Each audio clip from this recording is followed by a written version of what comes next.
Welcome back to the Last Week This Week podcast, everyone. I'm Ian Scott. I'm Zack Huber. And we're with a special guest here today for the second time.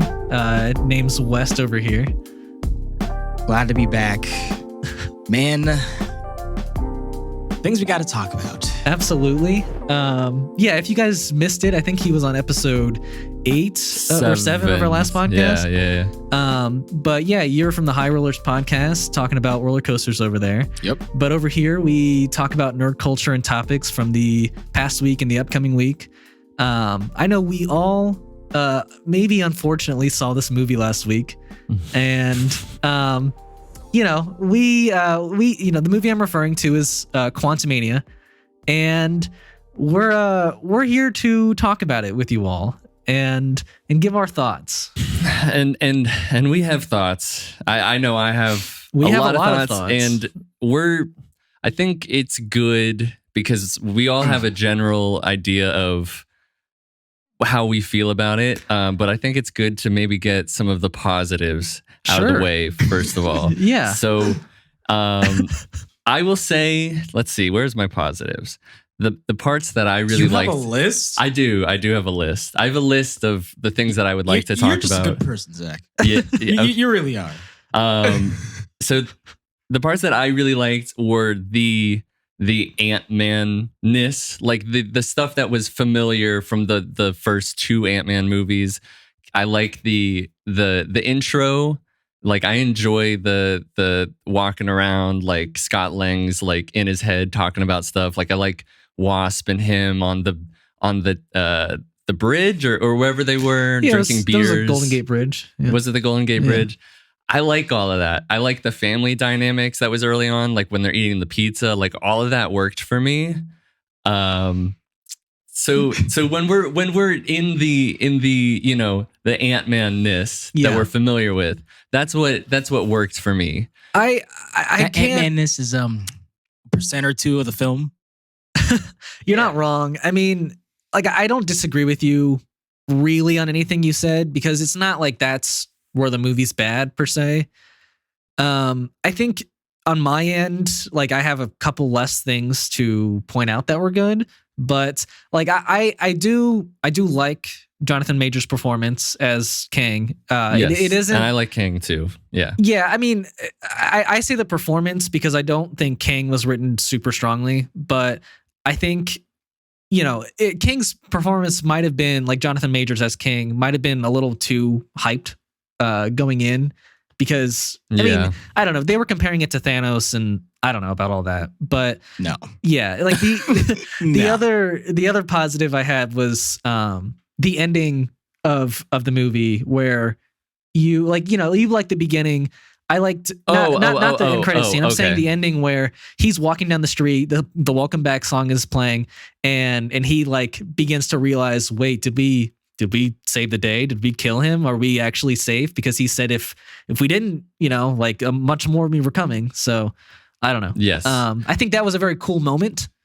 I liked it too, strongest. But then it was played for a joke, but I think I would have liked it more if it wasn't played for a joke. I agree.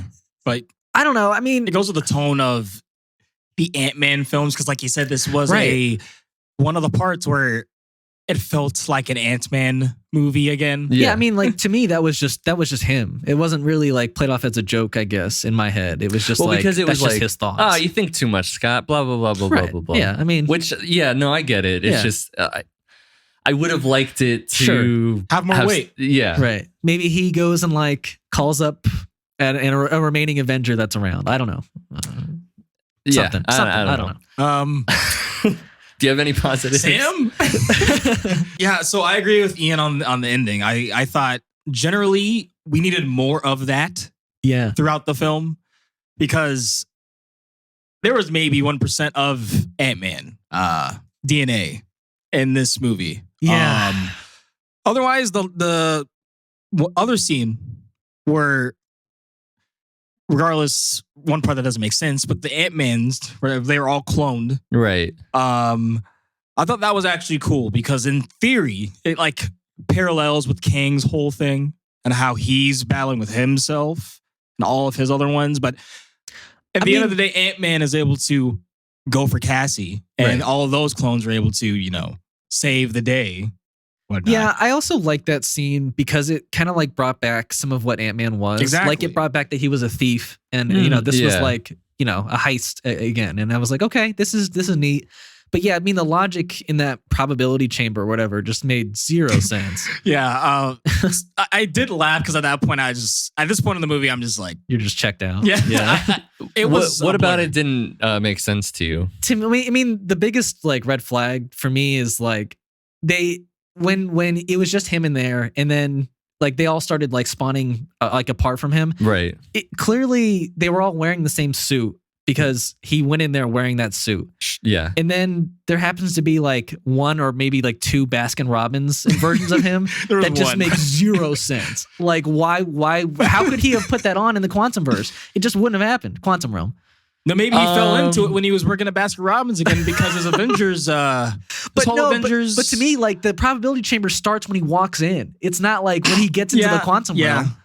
Yeah, I think the problem with a lot of this movie is that, and that's another good example, is that the quantum realm, the how it works and all the mechanisms of probability storms and variance hasn't been fleshed out well enough that it makes sense, because I consider myself somewhat of a well-read person who can understand a good amount of things and sci-fi material. Right. And even I'm a little bit confused about how it all works. Like they don't lay it out very well. They never sat down and like talked to the reader, or not the reader, the viewer, or like just had some kind of explanation for anything. It was just they were throwing so much random crap at you for like felt like straight half an hour at first when you're in the quantum realm.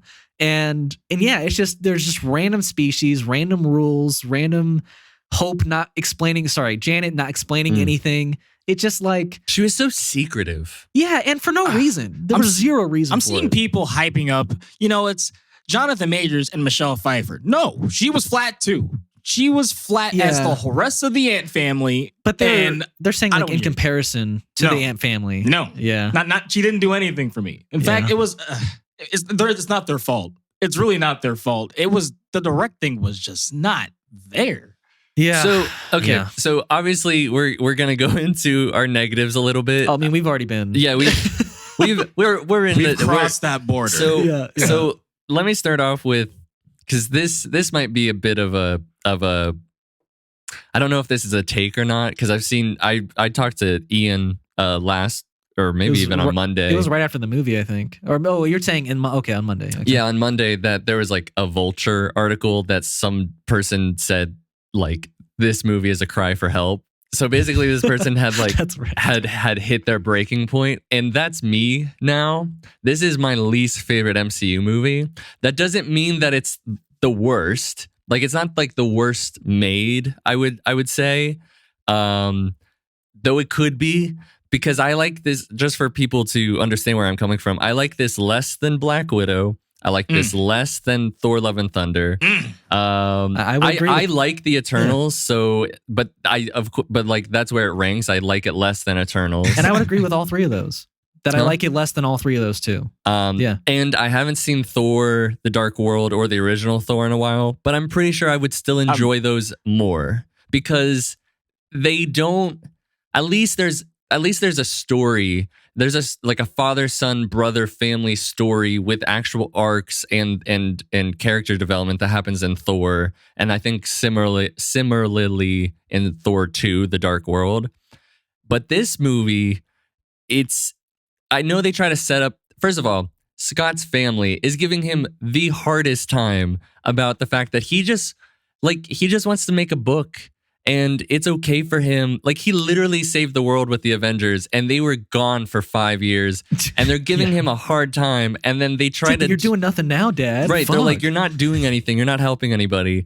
But there's never throughout the movie is there. It feels like, oh, I need to get back to saving the world and being a bigger like superhero. And similarly with Cassie, you see her, helping the homeless protesters against the cops. So, and that's supposed to, I guess, mirror the quantum people getting like thrown out of their homes. And so she's supposed to be like this rallying person who becomes her own superhero, but it's so loose and not there. I mean, to me, it didn't, none of it worked. I get it. Like it's bad character development for what's there, because like to be fair to the movie, the character development that they're showing is like Scott is realizing by the end that, you know, he can save like anyone at any time. He doesn't need like to be an Avenger. He doesn't need to be like saving the world from everything.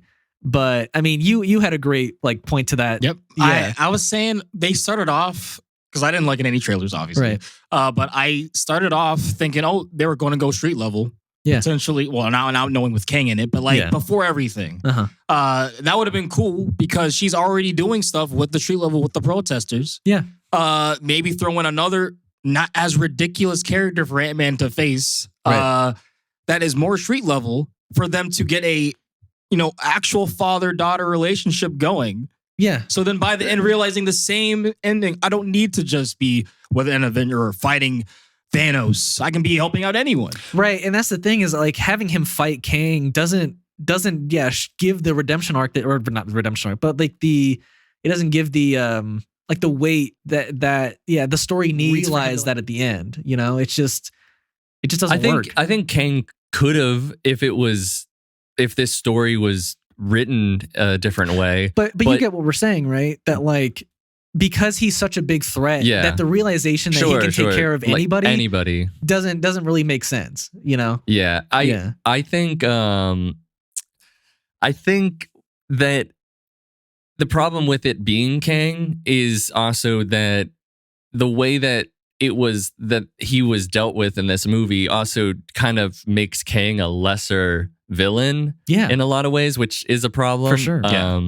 But well, I mean, I don't know, man. Let's talk about the ways that Kang gets taken down by a swarm of ants. So, and Michael Douglas, just a nice little smirk, just fist on his hips. Those are my ants. Those are my ants. They found me. Yeah.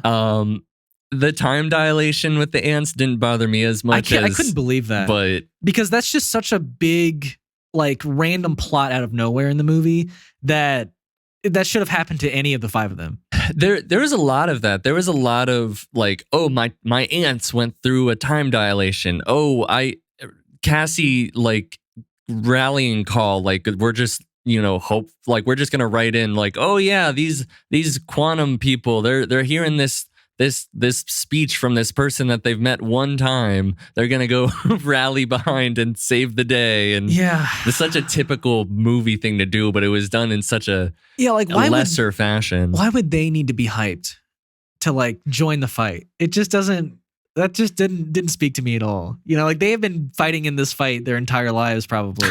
Also, and now this little girl, the people don't make sense down there because they didn't explain anything. Yeah. Why is this mechanical man that has a light bulb shooting out lasers? Yeah. Yelling out lasers because that's what he did. Right. I mean, he was cool, but I mean, there's no explanation. Yeah. And then all these mechanical beings are being led by this blatantly like primal person. Like she looks like some warrior from like in the past. And you know, like it wouldn't have mattered so much that they don't explain things, I guess, for me as much about who the people are or why the people are, but the wonder or the weirdness, it didn't capture any like awe from me or any magic. There wasn't like a real, like it just was a weird mess of mycelium, you know, cell looking things that it was odd, but it didn't fill me with a wonder of any kind that I would you know, be like feel like I'm in the movie. Like I just was like, this is kind of weird just for weird's sake. Because all the design of the world of the quantum realm and and the design of the people were just so cheap looking. Like, yep. Like it was just like it was reskins of like Star Wars and Mad Max and Spy Kids. Yeah. I mean, a lot of Spy Kids comparisons, sure. Yeah. But yeah, it just nothing worked in the quantum realm for me. Yeah. And like we're going back to the people, like with the leader of the rebellion, and then you have like Bill Murray's character. Like, to me, they had potential to be like cooler roles, but I don't know. They had such little screen time. They gave zero backstory explanation behind these characters, or even why humans are in the quantum realm, or human-like characters. It just a lot of characters were used just for exposition, aka Bill Murray's character. I thought that was such a cool direction too, to like introduce us to her like past like group of rebellions, but then they never existed. And his character was a lesser Jeff Goldblum-esque character. Yeah. And really, I don't know, it's just so throwaway. He got his own poster. Do you remember that? Yeah. He's got his name up there. What the hell? He's like there for 3 minutes. Yeah. But also going back to what you were saying, like how Kang was defeated. Yeah. This Kang, who Jonathan Majors' performance, I agree, his performance is what was really good. Right. But he's apparently killed Avengers. Yeah. Multiple times. But he can't even remember them all. He's been outcasted by, which I'll also get to about how that was a plot hole, but he's outcasted by the Dynasty of Kangs or Council of Kangs, because he's such a threat. But he gets taken down by Corey Stoll's MODOK, who says, "I'm not a dick." Yeah. Wow, we got to talk about MODOK. Yeah, we got to talk about MODOK. And a swarm of ants. It denigrates the threat. Personally, I agree. Yeah, I mean, if you're able to be taken down by like the Ant-Man and the Wasp at the end, and just a fist fight, really, I don't know. I just don't. There's not much of a threat there. Devil's advocate. Okay. These are extremely, extremely intelligent ants. Thousands of years old. Of technology and advancements. Does that work for you guys? No, I don't. Are there people that are saying that? Yes. I really wish that wasn't true. Yeah, I mean, I don't know. Like having us like see them at the beginning, sure, and then no, not even sure. Like it blows my mind that you can just introduce some random plot point like 2/3 of the way through the movie and have them be such an integral part of like the solution. It's just such crap. It would be great to see the Ant family all be working together too, still, because they literally were standing, and I know, just standing in green screens, these giant green rooms. Yeah, it really did feel like they were just on a green screen set. I would have loved to see. Yeah, like finally, let's just bring it full circle. Let's bring like both Hank Pym and like Janet back as like Ant-Man and the Wasp, and do like a double cool. Ant-Man and the Wasp fight. I don't know. That would have been cool. I would have liked that. Yeah. So let's talk about MODOK real quick. Okay. First. Yeah. What do you? All right. I'm good. Okay. So the idea, I like that it's Darren. I like that it's Darren. I like Cross. That too. I like it a lot. Yeah. All right. I don't, but continue. So I do like it. I can even see, he's a deformed, weird character to begin with. So having his stretched out CGI face, it's supposed to look weird, but it looks too weird.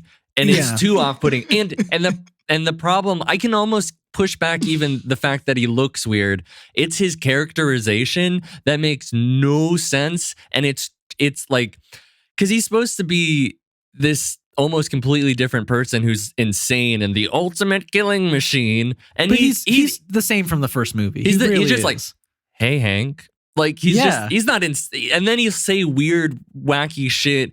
And he's supposed to have, like, we're supposed to believe that there's an arc that he's like upset against Kang at the end. It was never really shown except for the one time that he was being like flown into the wall. Yeah. Right.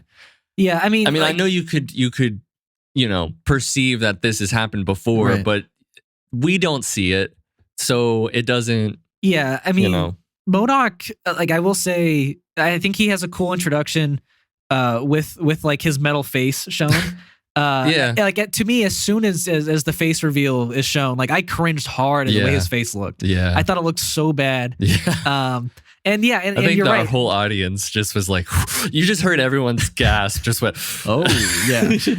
But like like you said, the writing for the character just made zero sense. Like he was deformed physically, but not at all mentally. Like that's what makes this character so interesting, is that he like goes fully insane. Yeah, and then we get this ending arc where he's defeated, and Cassie's like, hey, you don't have to be a dick. But he's like, but I've always been a dick. Look at me. Look at me. And I'm like, yeah. And then he comes back and basically defeats, Kang and is kind of like, I don't know. Well, he doesn't defeat him, but he distracts him enough. Sure.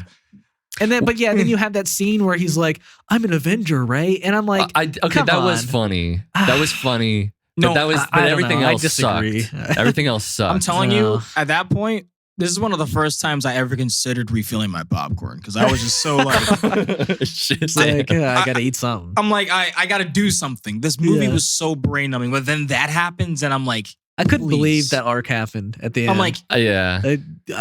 Is there a quality check anymore? Well, let me ask why you don't like that it's Darren. For the reason why, because Darren was already insane by the end of the first movie. Sure. So just seeing him just basically be the same character and not even be like literally like.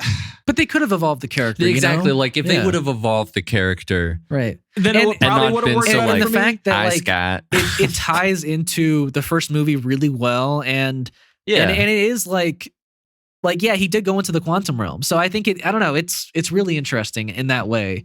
But it just was poorly executed. I guess I also don't like it because MCU did another thing and they just kill off all their villains, and that's what happened again. Yeah, I would have liked it if he, first of all, was done well. Now I'm glad he's dead.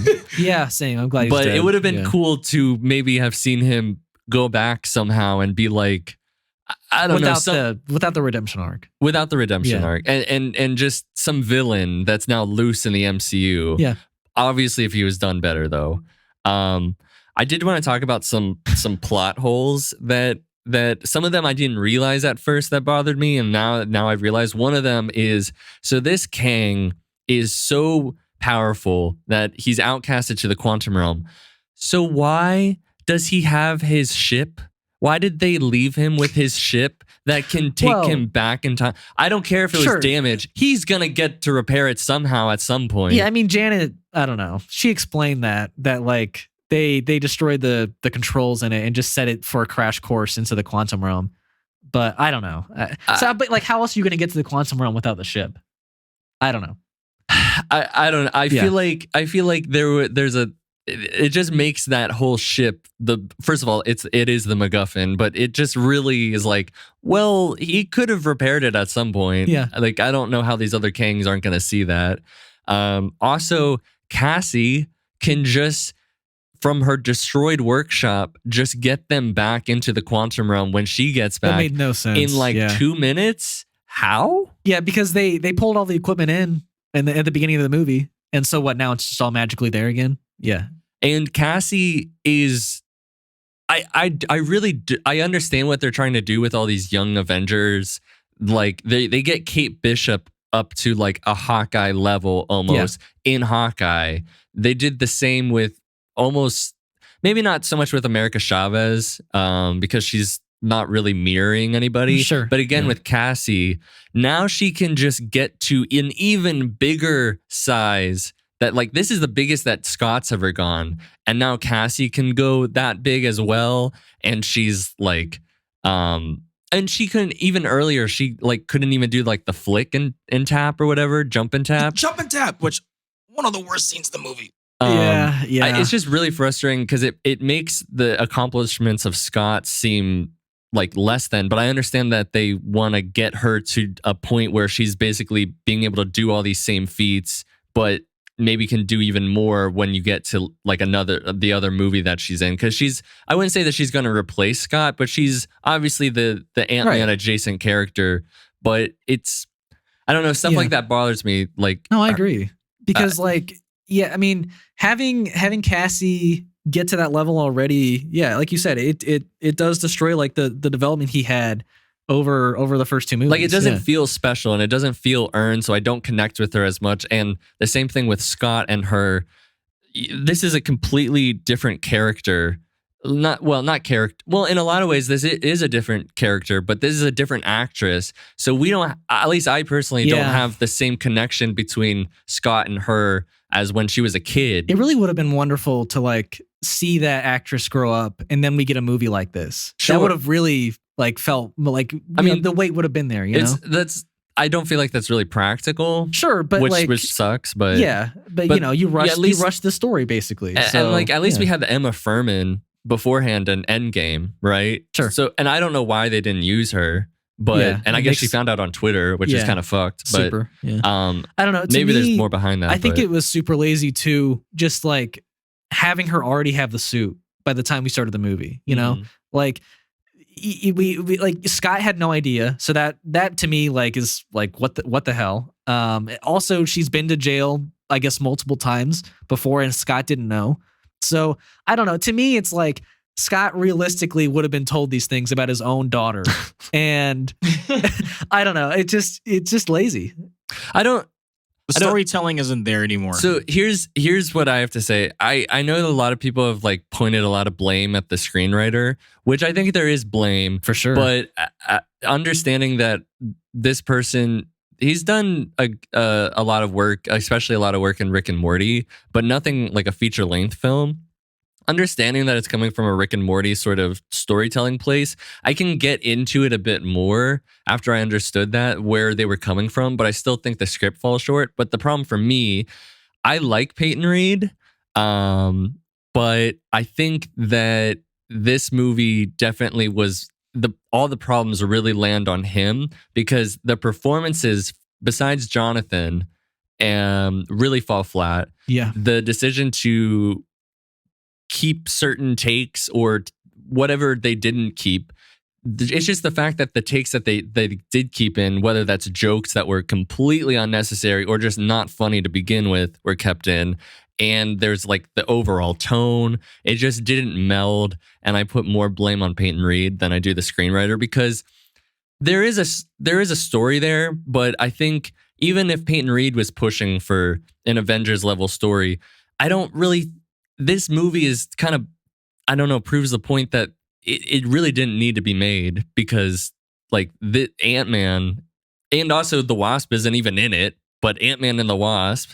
How many lines did she have? Maybe 12? Yeah, that's the thing too, is that they had that scene at the end of the movie where they had like a fight scene together. And, you know, and then they say, I love you to each other. But it just feels so out of place because they didn't have this development throughout any of the movie. She wasn't even with him in the entire movie. Which is another problem that I hate. Like, this movie felt like it was a Marvel superhero movie 10 years before the MCU.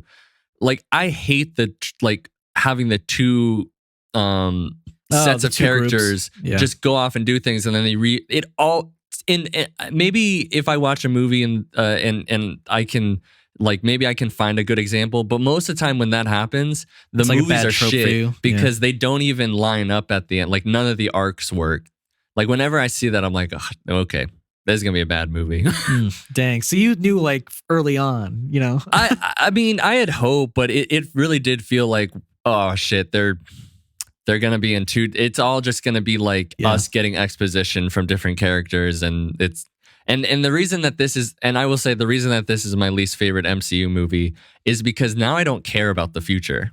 And no other MCU movie. Now, I know this is building on the past of other MCU movies that have been less than in Phase 4, but I mean, it's also just a really boring, unfunny movie to watch most of the time that doesn't fill me with any joy.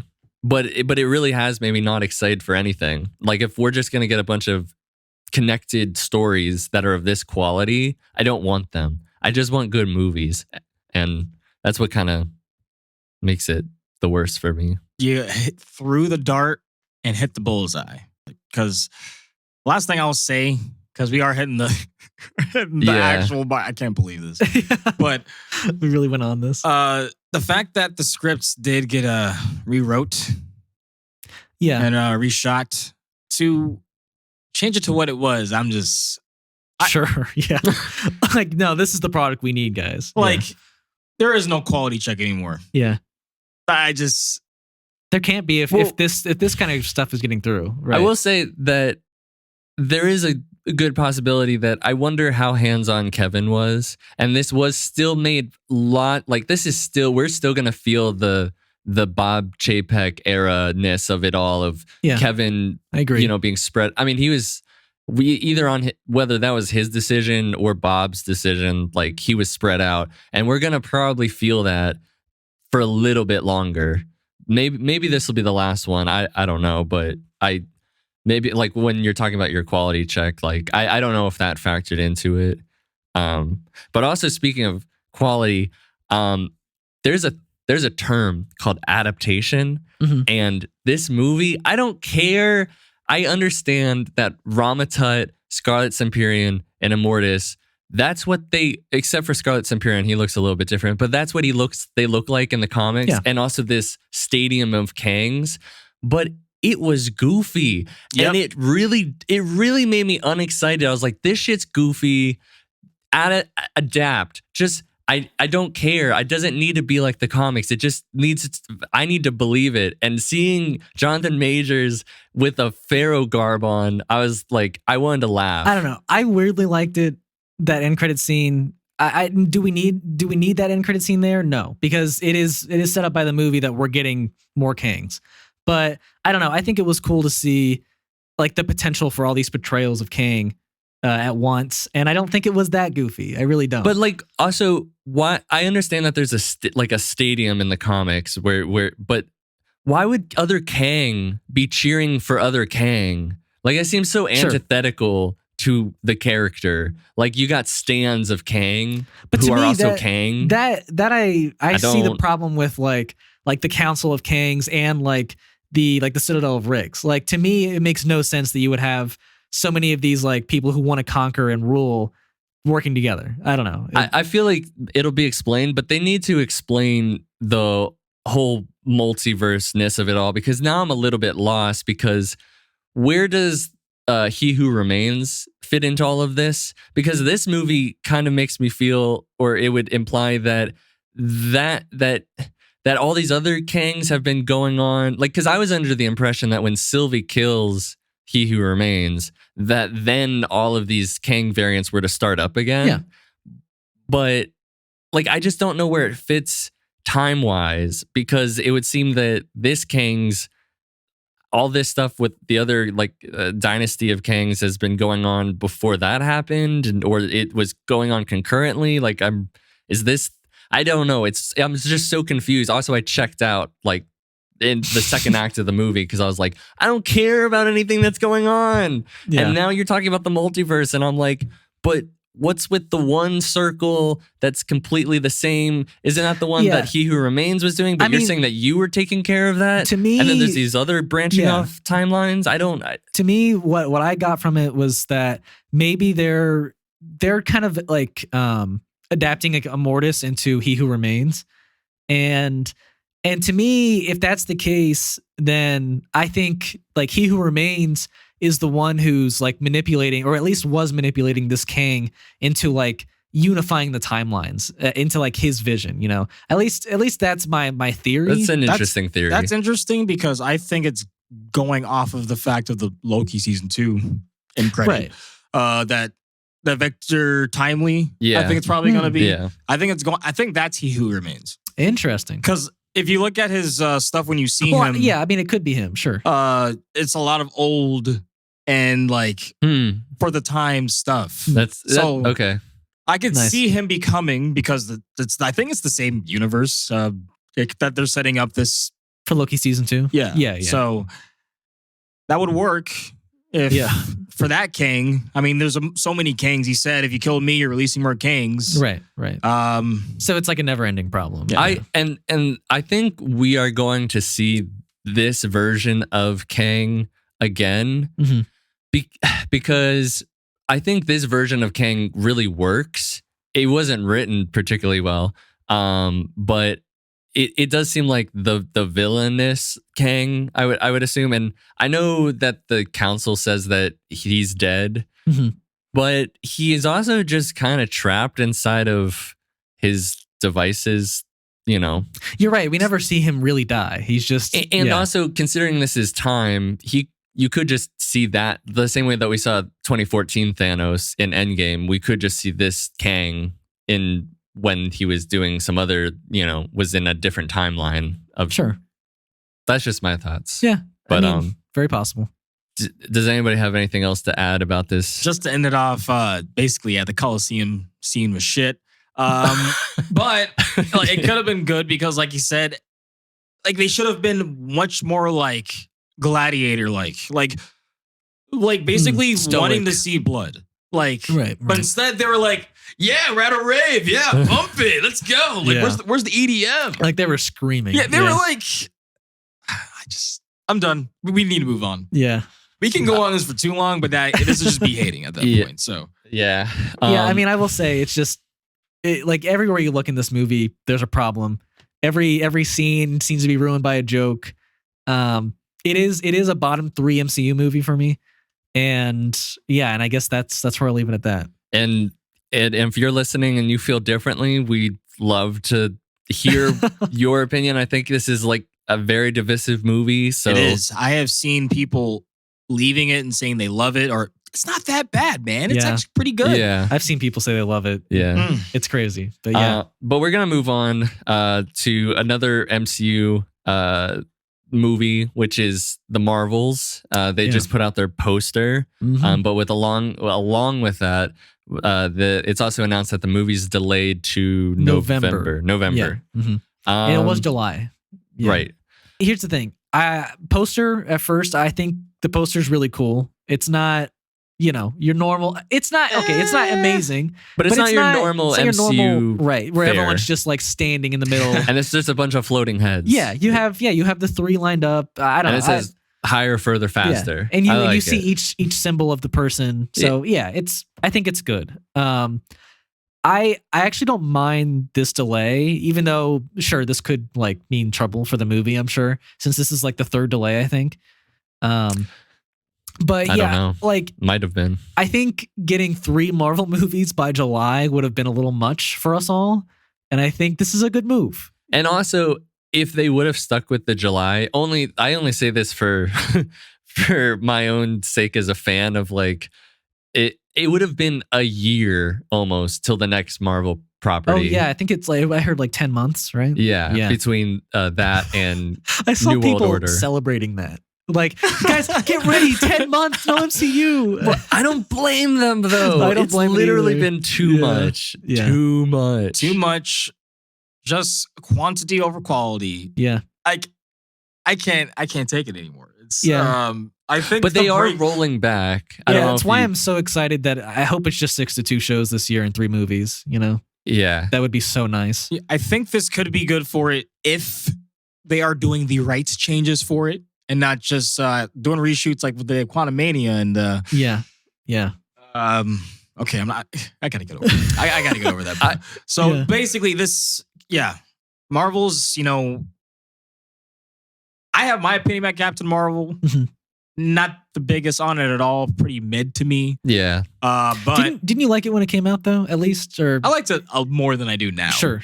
But definitely feels just not a fan of generally the acting. Okay. But I mean that's a lot of people's complaints. Yeah. Photon, how she was set up, and WandaVision. I think, look, she had a really bad last line in the series. Oh my. What was her last line? Basically, like, these people will never know what you sacrifice for them. While putting her hand on her shoulder, just... And I'm like, okay, she tortured this town for weeks. Yeah. Like, that really almost ruined WandaVision for me. It definitely, like, kind of soured it. But, like, Yeah. No, but like I really like the character. Like I think she had a good presence in the first Captain Marvel movie, and then seeing her like age and randomly pop up in WandaVision was kind of great. So I am excited to see like her character again. I like the Miss Marvel show, at least the first 4 episodes of it. So I like the character enough. So I think seeing all 3 of these characters for me, I'm excited. Yeah, and we said last week that Kevin said in an interview that this gave him, seeing them 3 on screen was the equivalent of the same feeling he got when he saw the 6 Avengers on screen, which I mean, like I said last week, he must be a big fan of those characters. Big fan. Yeah. But at the same time, like I also said, I was not a big Avengers person. I was like Justice League and DC growing up. But when I saw the 6 of them on screen, I did get that feeling. So I'm hopeful that I can feel that way too. I'm almost not as hopeful after hearing that. That's all I got to say. Okay. They've been saying that for how many... Ant-Man and Quantumania, Avengers level threat, yeah. Avengers, we get it. All right, you want us to see the movies. Yeah. Yeah, I mean, I will say, like, I'm excited for this movie, but I do not doubt that it will be bad. Like, genuinely. Right, that's the notion, yeah. Like the preconceived ideas. Yeah, well, we'll this could see. be pretty bad, right? Well, yeah. We'll wait and see. Yeah. Also, Disney-wise, the Little Mermaid teaser came out. And it's like a 30-second, right? Little 30-second teaser trailer. And I thought it was magical. Really? Magical. Magical. I loved it, dude. I really liked it. Okay. What did you like so much about it? Yeah. First of all, she's got pipes. Like she can sing. That's the one thing I'll say that impressed me from the trailer. I was like, okay, I can get into the voice behind this movie. I like the design of Ariel. I think the underwater shots look really, I don't know, pretty and nice and well done. I will say that I would have liked to see more from Ursula, what she's going to look like. But even that, I was like, this is cool. I like the Little Mermaid a lot. Especially when I was a kid. I like the Little Mermaid too. I will say maybe, I don't know, maybe it doesn't bother you, but like when I see the underwater shots of the original movie and compared to like this, it just feels so underwhelming what we're getting now. Well, I mean, I guess I can kind of understand like that complaint, but it's also an animated movie. So sure, I feel you, but you can liven up like in post production, like what a scene would be. Sure. I mean, it's not as bright. Maybe that's particularly why. Like it's more. It feels dark for sure. Yeah, I did see that some people were saying it's a bit dark, and I can understand that. But I don't know. Yeah. I'm excited for it. I think now their track record of the live action shit has not been like that great. No, it has not. But there's also been some really good ones. Like I particularly liked Cruella. That was done very well. Yeah. I've heard good things about Aladdin. I've heard good things about Cinderella. And then people are kind of mixed about... Oh my gosh, I forgot about Cinderella. Yeah. Wow. Okay. Yeah. I mean, people like The Beauty and the Beast too. There was a good amount of people who like that.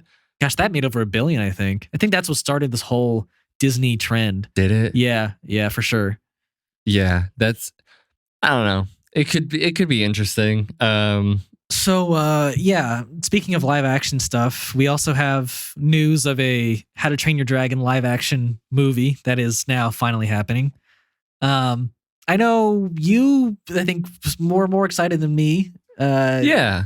I think first of all, I love the franchise. I've only seen the first movie. Okay. So. I think, well, I guess I should not say that I love the franchise, but I like the two. I didn't see the third one, but I like the first two. And I don't know, I can see it working. Like at the end of the day, this is a story about basically a boy and his dog, and then also a son and his father. And I don't know, I can see it working. Hopefully. And I liked Aragon as a kid, And I guess I'm only comparing it because it's another boy and his dragon. Oh wow, I didn't like that movie. Yeah, a lot of people didn't like it. But as a kid, I remember, like, I loved the book. Like, I read the book, and so I thought I liked the movie. That's like the way those things worked in my mind. Like, it has to be good because I liked the thing before it. But as long as like Toothless looks well, I don't see what the issue is. It seems like it's still like good. I understand, like, I don't know what your guys' viewpoints are going to be, but I'm assuming it's why do we have to do more live action? Basically, when it just already looks amazing. Like, I agree. It takes away from the art, in my opinion. Oh, we have to make it to where it's these real. People have to digest it better because they will see it more mature or more for adults. It looks fine. It's one of the best animated looking films to this day still, especially the third one. Like, it cheapens, in my opinion, the art of animation. It does feel a little soon for me too, right? Like, I know we're getting some remakes from like the early 2000s. I think Lilo and Stitch was early 2000s, right? So I know we're getting that soon. A little shocked they're bringing that back. Yeah, I mean, I don't like I said, I don't think any of these classics need it unless you're adapting the story into something very different, like how Maleficent was, or you guys mentioned Cruella. Yeah. So that's I mean, maybe that was a really good movie. Underrated. I was really surprised. I haven't seen it, but I'm pretty sure it's on Disney Plus. It is, yeah. Underrated, yeah. Nice. Yeah, super underrated. But yeah, like for me, the only way this like live action How to Train Your Dragon works is if like they do it super realistic, like like the dragons are super realistic looking, and it's way more mature, I guess. Like, so you're just adapting it for a completely different audience. Yeah. Do you think it's gonna be sort of rough and like, because it's a Viking village? I mean, like, is it gonna be if they adapt it and change it, to where it's really mature? So if it was more. So if it was more less lighthearted and more gritty, if they changed basically to its own form, like its own thing, I'm okay with that. Make it so that it works in a live action. I guess format. for me, I have a lot of Disney live action in my head where they just take the script, the whole movie, and put it into really uncanny valley real CGI. Lion King, or for Lion King's sake, just it doesn't work because they're emotive characters, right? And the lions don't have emotive faces, so right. Yeah, it's weird that it was uncanny for some people, because there was a lot of people, I don't know how they thought this, but there was a good amount of people that were like, I thought, I couldn't believe, like, it really felt like a lion was talking to me. I was like, what? Okay, sure. Okay. But I mean, when I go to Disney World, I really think that, Mickey Mouse is there. Yeah. He's really connecting with me. Oh, man. Okay, one thing. Who is it? Gerard Butler plays the dad. It voices the dad, I think. I don't know, but yeah. Could be cool if you got him to actually play the live action dad. That could be cool, right? Could be neat, right? I don't think who's the guy that voices Hiccup? No. Wait, is that his name? Hiccup? Oh, the boy? Yeah. Do you know who his name is? No. I can look up the voice actor. It's like Jay. I think Jay something. He couldn't come back because I think this kid's got to be like 16 or something, right? At least. Yeah, Jay Burchell? Burchell? I don't know. Yeah. See his face. What else is he in? He looks familiar. Oh, yeah. What else has he been in? He's This Is the End. She's Out of My League. Oh, yeah. That is his main role. I know. This is the end. Yeah. Yeah, for sure. That's funny. I didn't even realize that. So no, you cannot get him. No. Because he's like in his 30s. Yeah. So actually he's 40 now. So oh. Yeah. He might have one of those like naturally young voices. No, but you're saying like to play him in live action? Oh. Like, so no, there's no way. Now, this dropped when Ian and I... It's like an hour after we recorded. Yeah.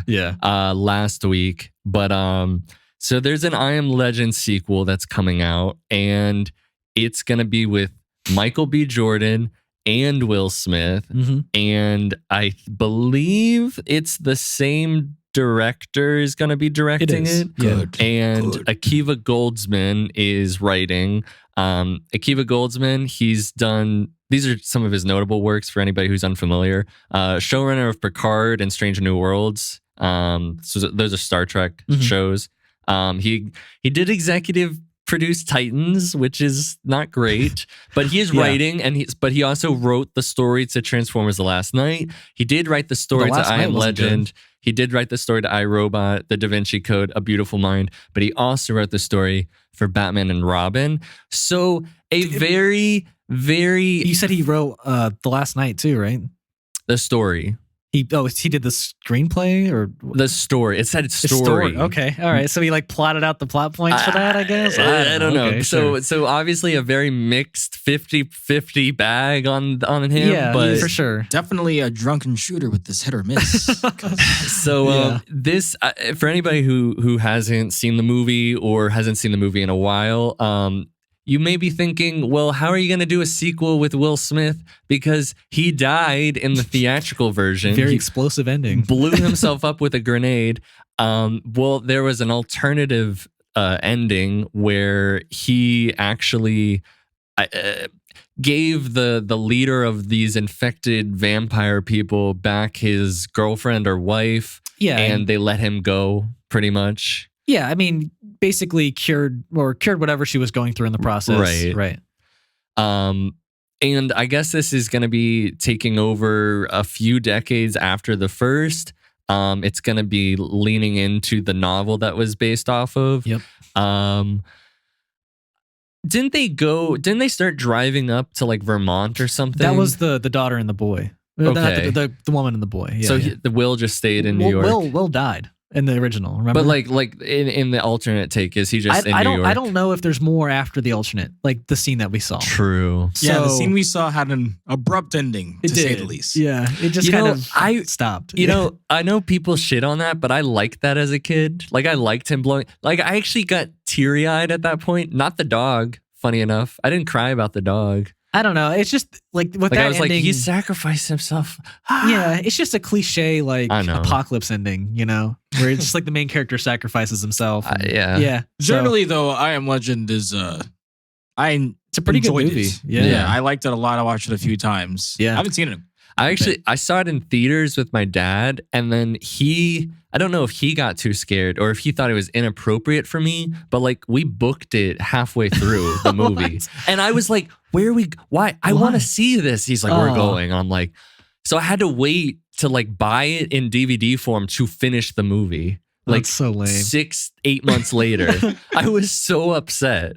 Wow. Yeah, I mean, I will say, this was one of like the first like apocalypse like zombie type movies to like actually scare me as a kid. So true. Yeah, I guess I would be curious to see a sequel do that just as well. And the fact that they were like focusing on the book makes me happy because that is what that alternate ending came from. Okay. Yeah.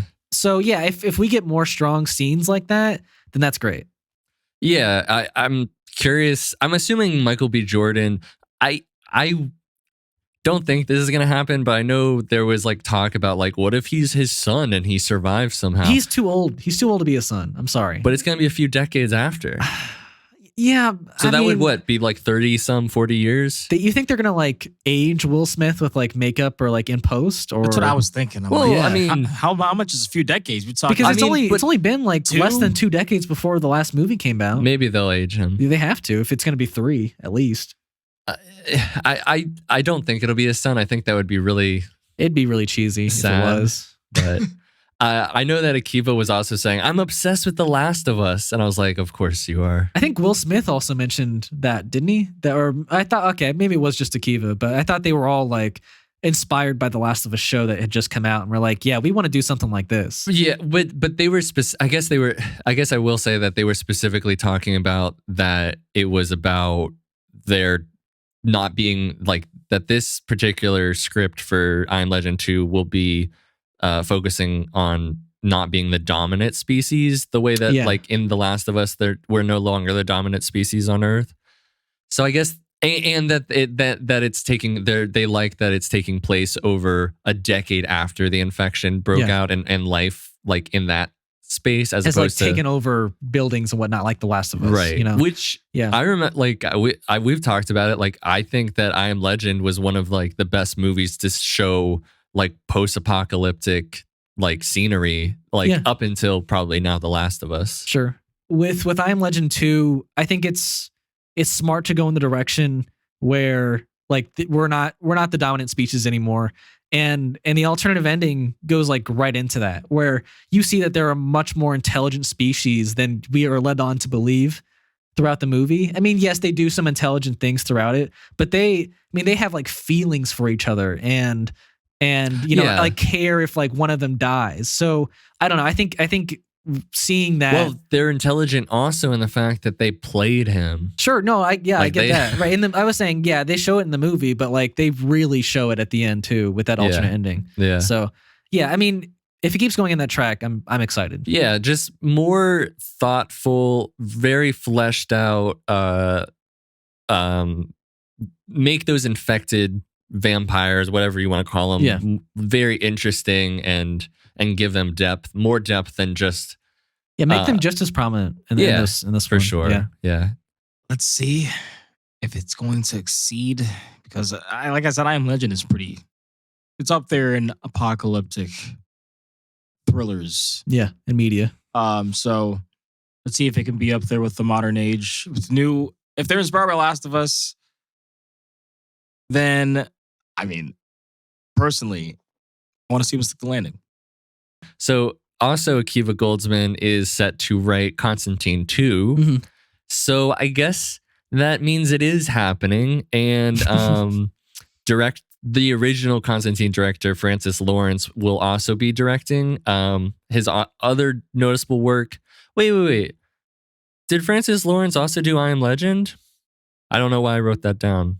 He might have done I Am Legend somehow. He did the Hunger Games sequels, and he did like a shit ton of music videos. Like a lot of directors, like they get their start in music videos. So he did like Justin Timberlake and Britney Spears and Jennifer Lopez. I don't really have much to say other than like I'm surprised that it really is going forward potentially, because I thought it was going to get maybe canned with the DC stuff, but maybe it will be an Elseworld story. Oh, I mean, it can only be an Elseworld story, but he did direct both I Am Legend and so he's gonna do both. Damn, I guess so. Yeah, it says he's got. Okay, then, and he's the director for this 5th Hunger Games movie they're doing, or 6th. Oh, it's like it's like a prequel. Yeah. So he's doing a lot. Oh, and he's the director for BioShock. Sheesh, I didn't even know that was a thing happening. Wait, like a live action BioShock? Yeah, I mean, I don't. It's just listed on IMDb, so it could be just like rumor that he's doing it. Okay. But, you know. I mean, I will say that these are both in the writing stage, so maybe Constantine 2 still won't go forward if there's not a good enough script, but maybe it is. I don't know. Maybe they'll if they don't like the script, maybe they'll learn the lesson that they can't like get behind a star-studded like script like Black Adam. You know, you can't just be like, hey, we're going to bank off this movie actor for us to be good. I mean, you know? They are bringing Keanu back, right? Didn't he say they are. So I'm just saying, like, if they don't like the script for this, I think hopefully, and even if I do want this to happen, I still want it to be a quality movie. So like I said, if it isn't a quality script, hopefully they just scrap it and just focus on their bigger plans for the DC. But if it's good, I want to see, a continuation of some kind of the first movie, because I think it's a cool, gritty movie. I know you are not of the same opinion that it's good, but it's more a good movie and not like a good Constantine movie. For me, at least. I'd have to see it again because it was very Keanu. Line. Sure. I feel that. Monosyllable talk. I feel that. I guess that's if you're not a fan of like Keanu Reeves, then yeah. He's depends on for me. Right. Obviously the first Matrix. But then Constantine. He's great in Cyberpunk though. He is great in Cyberpunk. Yeah. Agreed. So HellBoy is getting rebooted again. And this movie is called HellBoy: The Crooked Man. This is most of the stuff is coming from Deadline, and then there's some stuff from Collider. But Brian Taylor, who did Crank, is directing, and production starts in a month. What's particularly interesting about this Hellboy movie is that Mike Mignola, who is the creator of the comics, will be penning or help pen the script, or I guess it's already happened. Like co-write it? Yeah, he's like co-written it. And this is, I guess, one of Hellboy's most famous comics. Like, it came out in 2008 when it coincided with the release of The Golden Army. Sorry, I was just does it follow up that second movie, or is it just like kind of takes place same time period? No, this is completely different. I guess it just came out, like, this was a Hellboy comic that was coming out, and it was to help sell with the Golden Army, but they're very two different movies, or even characters, because this takes place in 1950s Appalachia.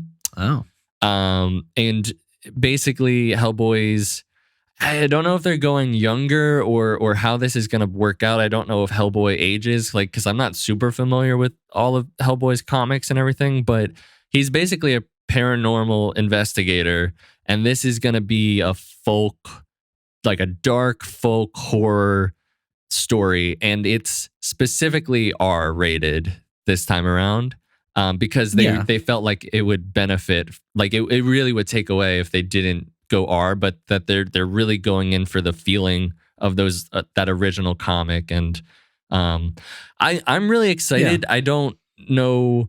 I didn't see the David Harbour Hellboy, but I from what I saw, he looked good, but I heard the movie wasn't good. But I mean, I will say I've only seen the first one of the Guillermo del Toro movies, and then I didn't see David Harbour's take on it either. But that movie came out in 2019. Like, do we not think it's a little too early for another reboot of this movie or this property? Like, I think it's a cool setting to bring it back to the 1950s and take it like out of modern era where these last three movies have been. But I feel like people are just gonna have like a bad taste in their mouth from the last one. Like they will remember that. I mean, hopefully with the way that this is marketed or shown, it maybe people will feel differently, and it'll be because I know, like, depending on how people feel, I mean, this is supposed to be like a very famous comic, and this resident is like named the Crooked Man is like a devil character, and I mean, I'm digging it because there's this genre of books called what is it called? It's like Appalachia, like goth Appalachian, something like that. It's not coming to me, but it's basically these like gothic stories in like the West, like West Virginia, like Ohio. It's this creepy vibe, and there's apparently like cannibalism in there. So I'm super looking forward, like to it. But I mean, it's cool that it's going to be a super dark story like that. I don't know. I mean, like, who do you guys think should play that role? Because that's a hard role to fill now. It's also like I don't know if it's going to be a younger Hellboy or like how they want to go with that. Right. But I mean, I really would have loved to have a David Harbour again. But I know that's probably antithetical to them rebooting this whole thing. Like, I feel bad for him too, because I don't think he was a bad choice for it. And I think he like really, I don't know if you've seen his social media, he really regrets doing that movie. What is he? Why? What is he? He's like, I think he's called it like his, like a learning moment for him in his like career. And I think there's I think I saw like Architectural Digest that he has this, like, in his wardrobe, he has a picture of him as Hellboy, and he's like, this could all be taken away one day. And I was like, Jesus, like, dang, Christ. All right. Yeah. I don't know. I'm looking forward to it. Sounds cool. Dark horror, folk. Yeah. Could be good. I'm into it. Yeah. Yeah. But so we're gonna do our Last of Us episode 6.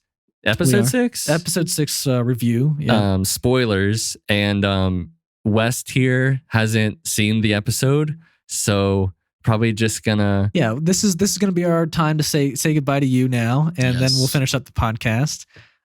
So yeah, we greatly appreciate you being on another episode of our podcast. Thank you guys for having me on again. Yeah.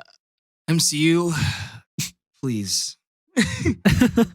Yeah. That's really all, because we came on to really talk about that, and yeah, I mean, we got into it for sure. We had planned to keep having you on for more Marvel movies, but doesn't seem a great possibility anymore for Marvel. So yeah, I don't know. Maybe we'll have West on for Shazam next month. Maybe. Yeah, I'm a comic book fan. Enough. Unless it is getting abysmal and I'm legitimately not having a good time anymore, right, I will still watch them. But Jesus. Yeah, this last one was rough for sure. But yeah, I don't know if you want to say to the viewers or the listeners where they can find you.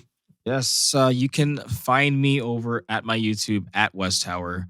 But also, mostly there is my podcast, The High Rollers, where me and my boy RC, we get high and we talk about roller coasters. Coaster enthusiasts, go ahead and follow our Instagram at The High Rollers DMV as well. And my Instagram at West Tower Coasters. If you want to see photos of coasters, reels of coasters. Yeah, absolutely. Check all that out. Yep. All right. Well, let's get into it, shall we? Yeah. All right. So for anybody who's new to the podcast, we are going to be covering The Last of Us every week until it finishes. We've done it previously, so we have a playlist on YouTube, and you can check out the other episodes on whatever podcasting app. But yeah, so this episode was called Kin, and this might be my new favorite second, because the number one is always going to be episode 3 for right now. Always? Really? Okay. I really love that one. It's great for sure, but it's not like, I know it's weirdly because there's hardly any Joel and Ellie, but I don't know, I really love that one. But this might be the new, besides that one, that might be the new favorite personally. It's a really good one. Yeah, I mean, I definitely didn't expect the big time jump at the beginning of the episode.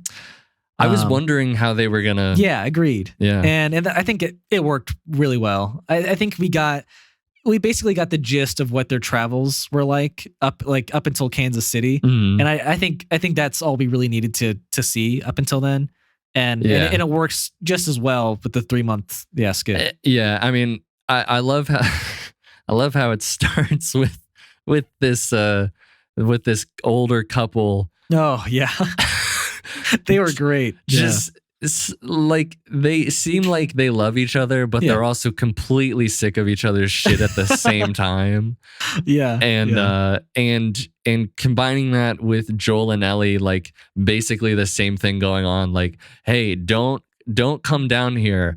And then she's like, fuck you. Right. These people are old. The married couple are like, like, I'm telling the truth. Why are you? You know what was killing me was their reactions to what Ellie was saying. Yeah. That was great. Like, oh my, I was like, yeah, she has a mouth. But yeah, let's see. So I will say that Pedro Pascal.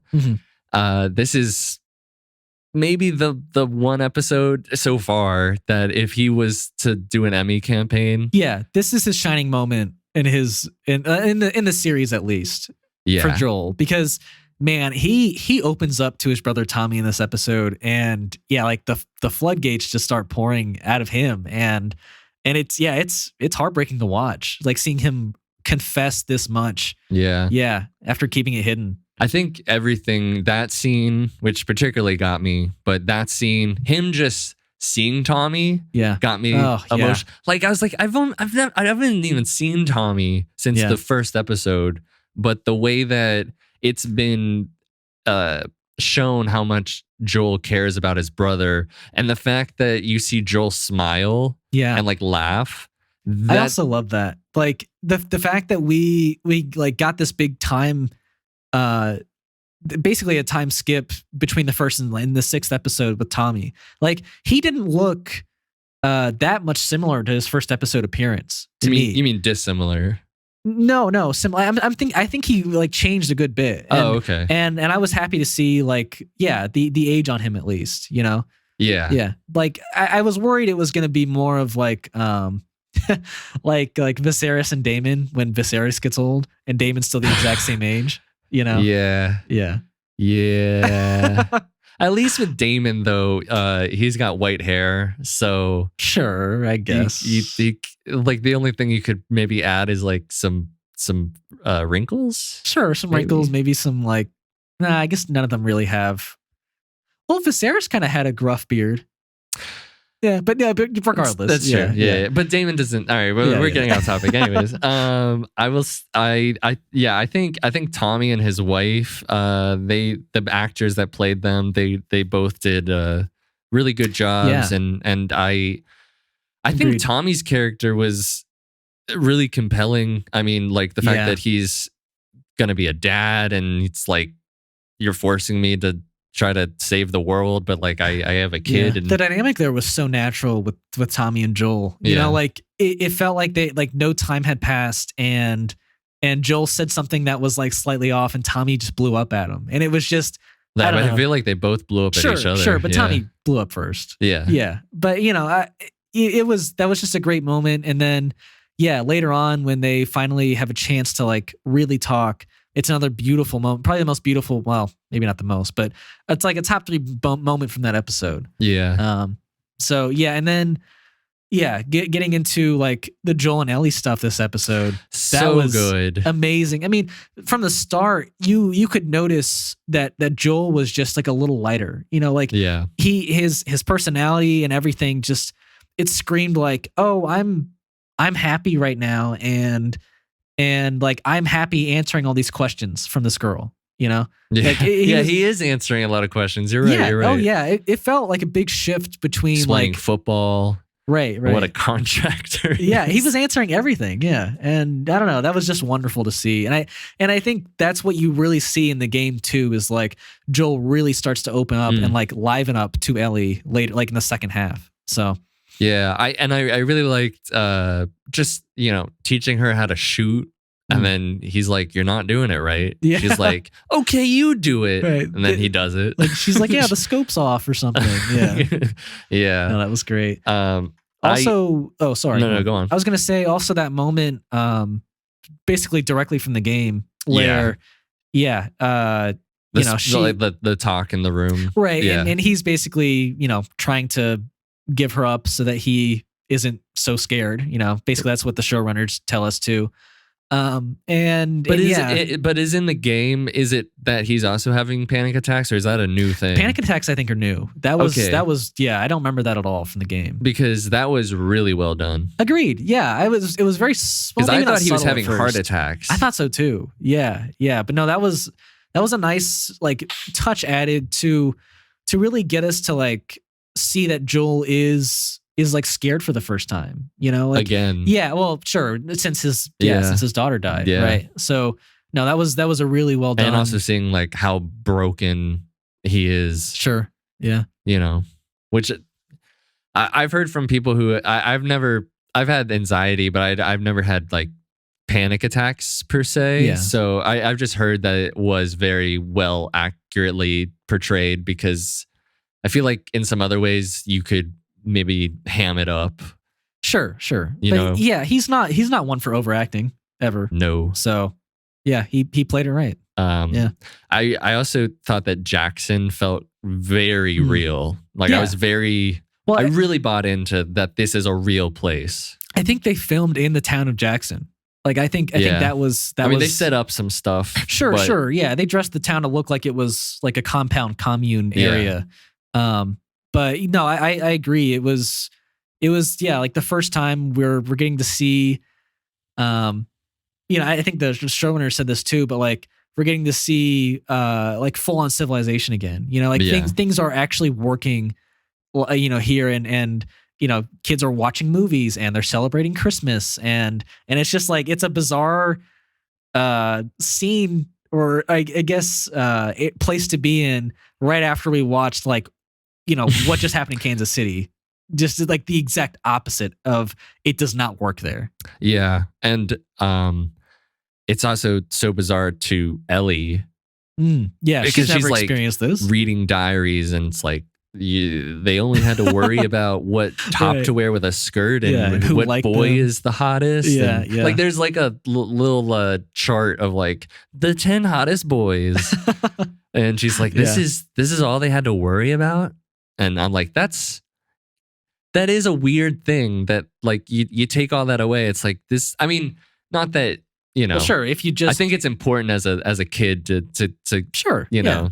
I mean, I think any situation, if you strip it of everything and it's just like this is a bit we absurd. Gotta survive, and then everything is going to be so absurd. Which is something that I've always thought. It's like if we took away like our we didn't have like buildings to live in, and we were didn't have guns or whatever. Like none of this podcast, we would not be doing this podcast. So we'd be like, I need food.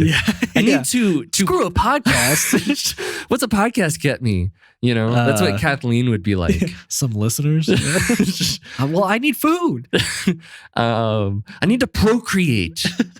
What's a podcast isn't going to get me to procreate. But yeah, I thought that was really, really interesting to see like through her eyes but then it's funny that she's also like too worried about like her hair getting cut too short.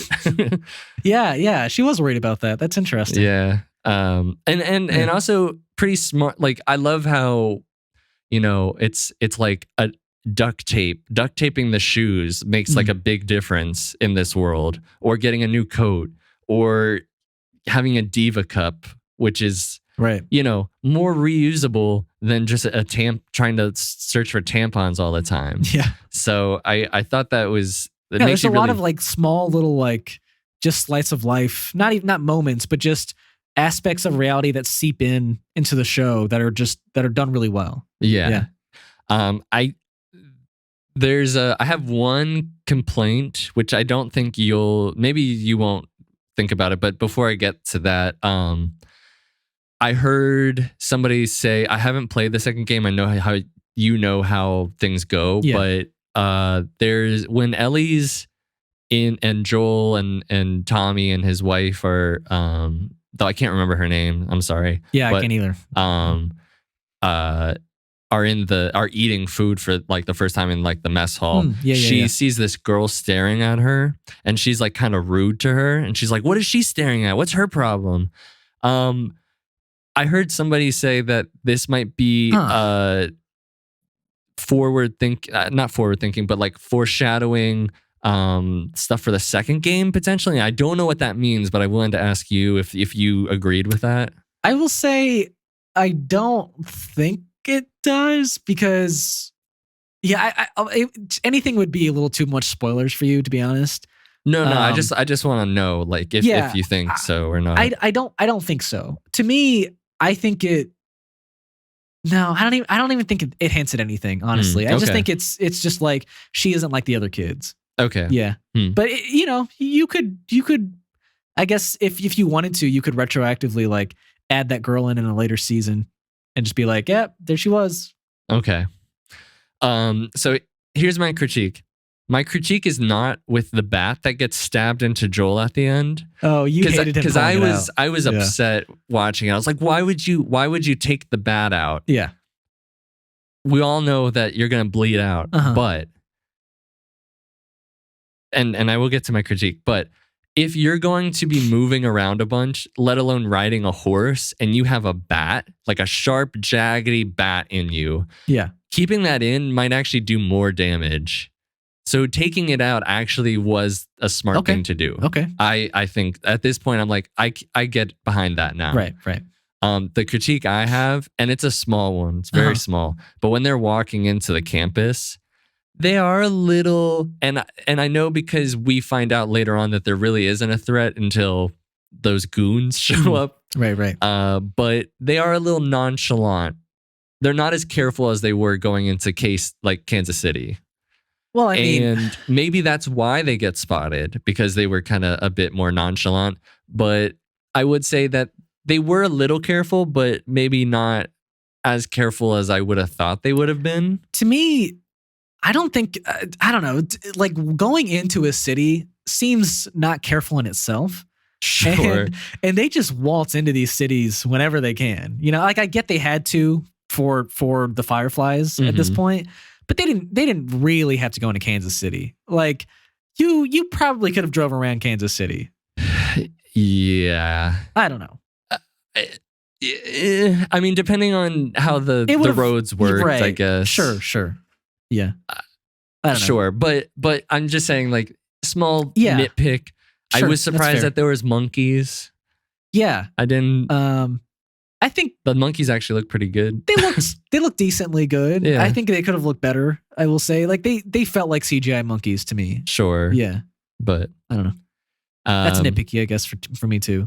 Yeah. But besides that, I just thought that I did not expect to feel so tense with that dog sniffing Ellie. Like I was half expecting the dog to smell something on her. I was too, honestly. And yeah, like that, you know, replaying that moment in your head where Joel like doesn't do anything. It really does show that I feel like is kind of maybe not losing it, but like he really is doubting himself that he can do this, because I feel like that was the old Joel right there, where he doesn't say anything and he's like, I got to stay alive, you know? You mean like old Joel before he meets Ellie? Before he meets Ellie, right? Where he's like, you know, basically doing anything to survive is what we're like getting implied with.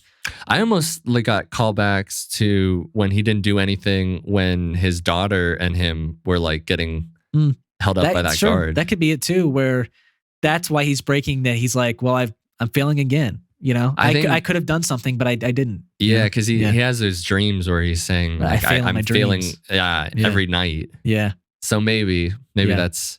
go on. No. I was going to say, you know, based on the preview of the next episode, I'm very excited for that one. Looks like we're going to be playing the Ellie DLC from the game. And based off how this episode went, I'm kind of seeing how these next 3 episodes might go, and it makes me very excited for them. So hopefully they pay off. Yeah, I'm excited just because you're excited and I trust you.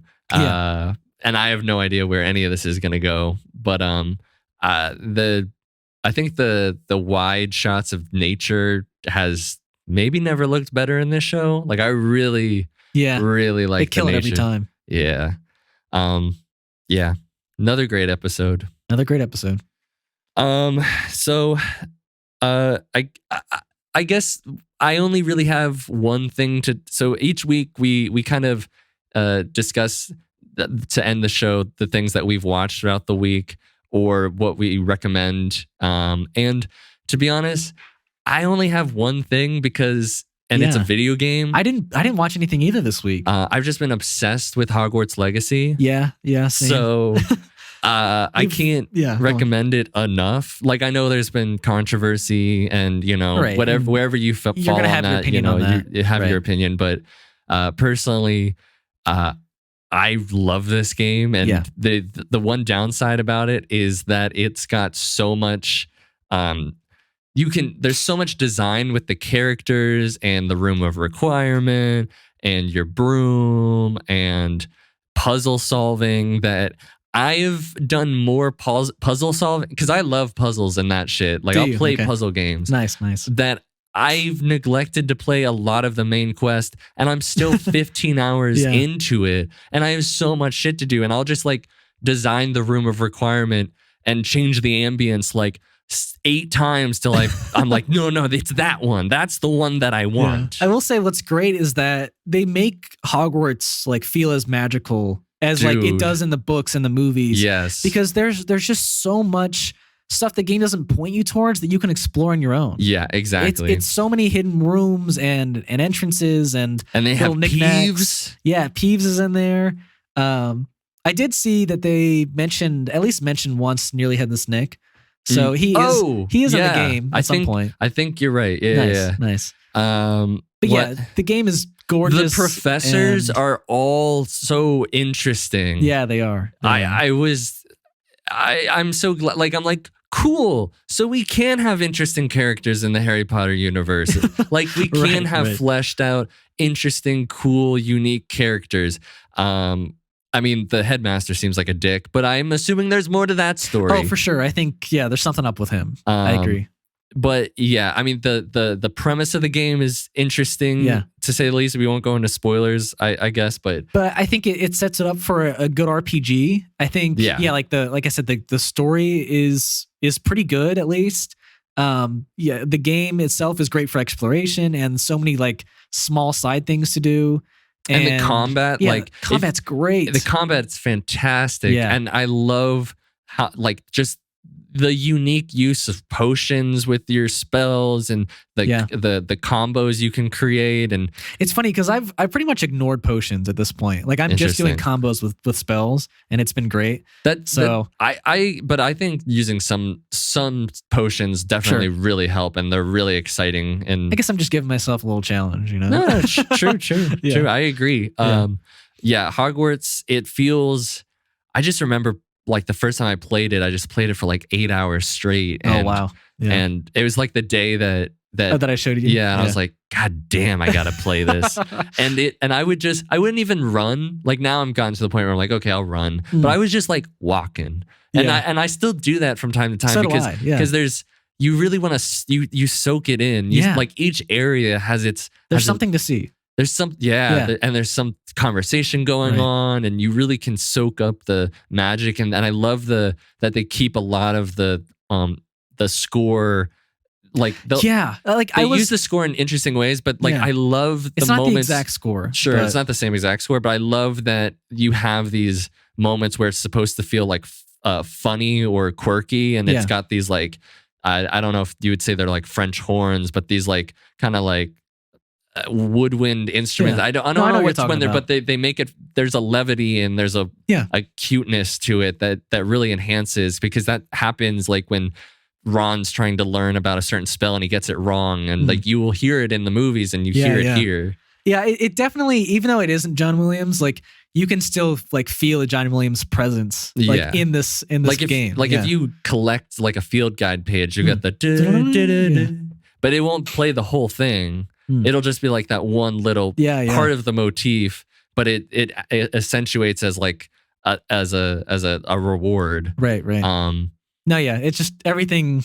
A lot of time put into and everything. I've just gotten to fall, so I haven't even got to walk around. I just saw last night that changed the fall. Yeah, fall is great to walk around too. Yeah, it's just so much fun to walk around. I just got to winter, and that's been great. So we're gonna keep playing it. Yeah, obviously. We're gonna keep playing it. I am seeing an A24 movie tonight. Oh yeah, that just came out. It's a French movie called Close. I haven't heard of it. No, it's pretty small, but it's there's only one theater playing it here. Okay, so nice. I'm going up to Tyson's Corner to watch this movie. Well, definitely let us know on next podcast. Yeah, it looks like it's going to be devastating. Nice. So.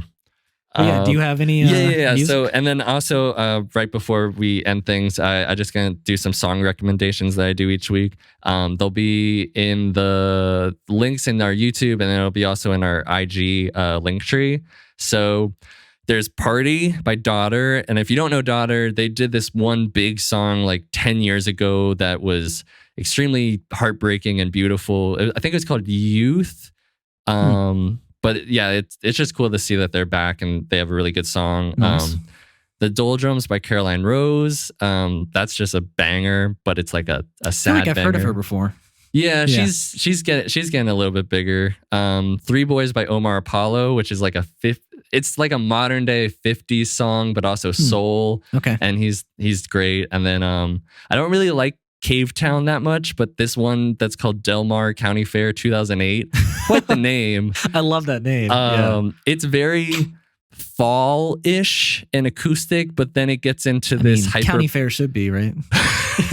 Yeah. But it's also like got like eventually gets to like these hyper pop vocals, and it's also kind of electronic, but it's acoustic. Weird. Super cool. Okay. And then Adderall by Shame, and their record will be out by the time that this podcast comes out. So that's, if you like post punk, Go check it out. Super Very dope. Cool. Yeah. Very cool. Well, that's it for us today on the episode 10 of the Last Week This Week podcast. Yeah. Actually in double digits now, which is crazy to say. Yeah. But yeah, we enjoyed talking on this episode to Having you guys. West over. Yeah, absolutely. That was great. And if you guys want to check out our social medias, we're on at LastWeekThisWeekPod on Instagram and YouTube and TikTok. Yeah. And then if you want to listen to us, we're also Last Week This Week on Apple Podcasts, Spotify, and Podbean as well. Give us a review if you'd be so kind. That'd absolutely. be great. Comment on our YouTube, our Instagram. Send us DMs if you want to. And if you like this podcast, if you would consider giving us a rating on those platforms of Apple Podcasts and Spotify, that'd be great. It definitely helps us out there. Yeah, follow us or subscribe, or if you like this, if you want to hear more, so just support the channel if you'd like. Yeah, support us, please. But yeah, other than that, thank you guys for watching very much. Yeah, thank you. Until next time. Bye.